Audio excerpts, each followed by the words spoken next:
하나님 말씀 고린도전서 15장 35절로 41절까지 말씀입니다. 고린도전서 15장 35절로 41절까지 다시 하셨으면 함께 같이 읽겠습니다.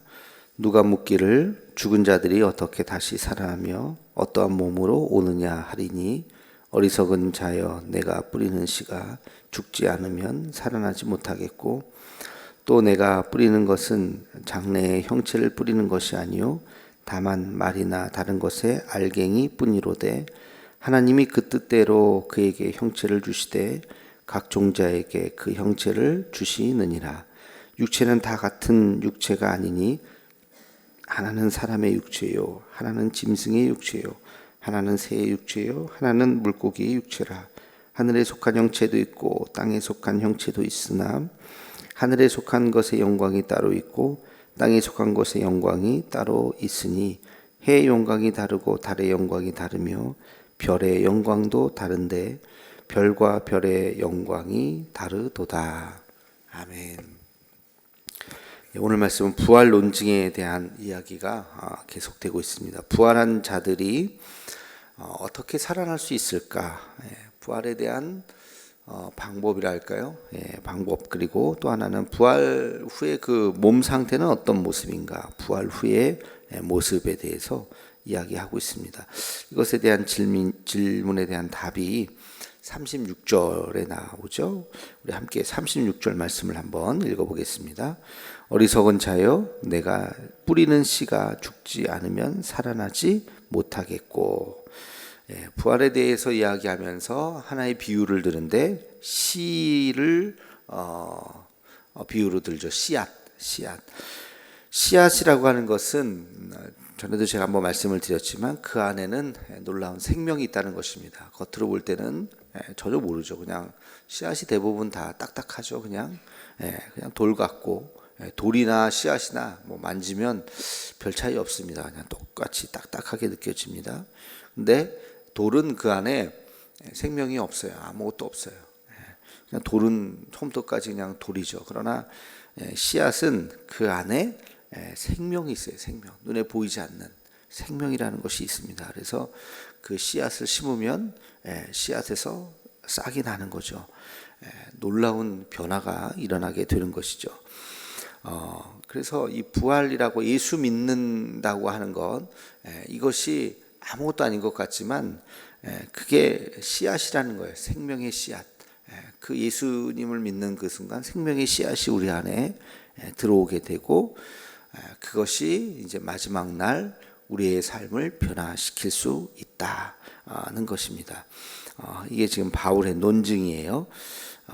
그래서 38절에 보면 그 종자에게 그 형체를 이제 주었다. 그런 이야기를 하고 있습니다. 사람의 육체, 짐승의 육체, 새의 육체, 물고기의 육체. 거기 보면 이제 그렇게 나오죠. 그래서 그 씨앗이라고 하는 것이 심겨지면 그 씨앗대로 어떤 이제 변화가 일어나는 것처럼 미래 형체는 미래 씨는 미래의 모습으로 그리고 보리의 씨는 보리의 모습으로 나중에 성장하는 것이죠. 그래서 인간 안에 부활이라고 하는 예수님 안에 새로운 생명을 허락하셨기 때문에 우리가 주 안에서 죽더라도 다시 부활의 모습으로 다시 일어날 수 있다는 것입니다. 오늘날로 아마 바울이 오늘날로 이야기했으면 이제 이것을 씨앗이라는 표현보다도 아마 DNA라고 얘기했을 거예요. 그죠? DNA. 우리가 흔히 씨도 득은 못한다 그런 말 있잖아요. 그 아버지의 그 자식을 이렇게 보면 야, 넌 어떻게 이렇게 아버지 똑 닮았냐, 그죠? 그런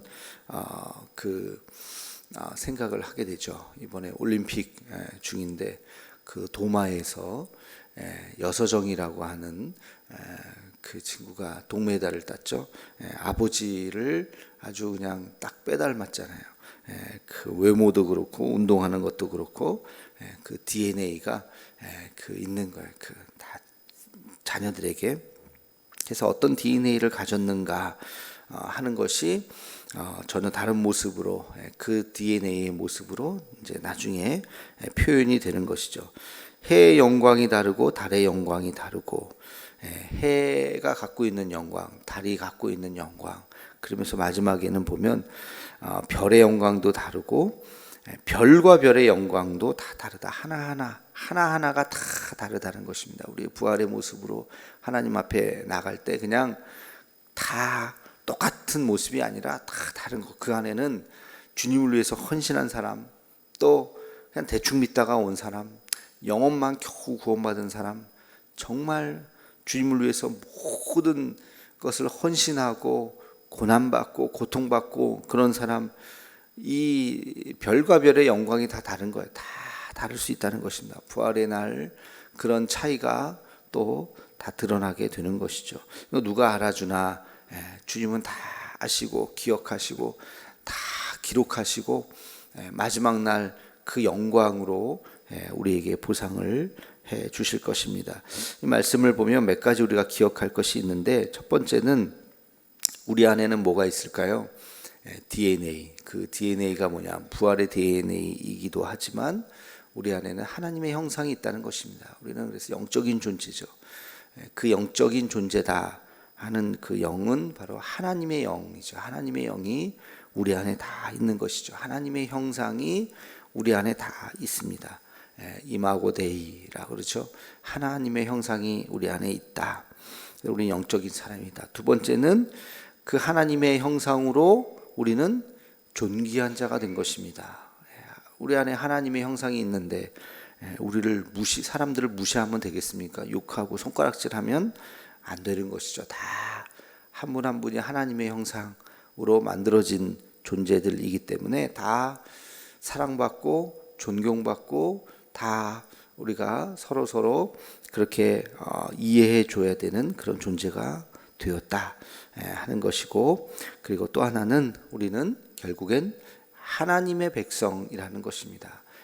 우리의 DNA가 결국엔 우리의 육체는 죽지만 나중에 다시 부활해서 하나님의 나라에 가게 되는 하나님의 백성이다.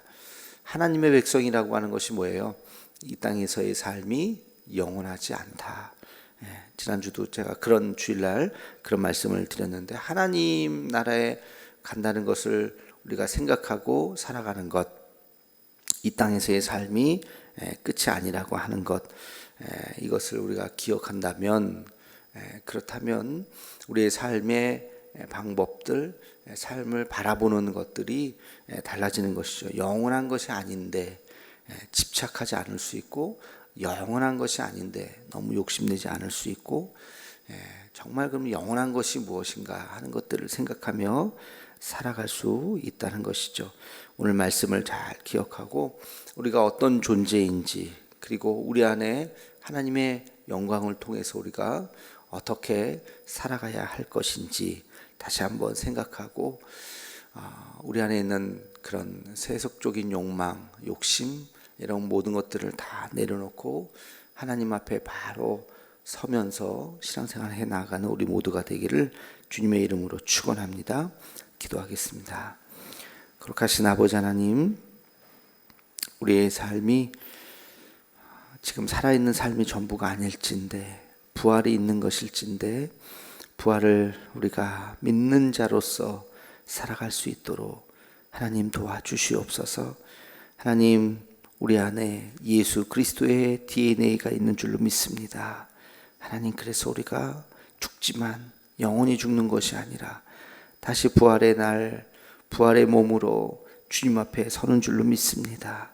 하나님 앞에 설 때 그 모든 달과 달의 영광이 다 다르다 하셨는데, 아버지 하나님, 우리의 모습이 새로워질 수 있게 도와주시고 하나님 앞에 신실한 자로서 살아가는 우리 모두가 되게 하여 주시옵소서. 예수님의 이름으로 기도하옵나이다. 아멘.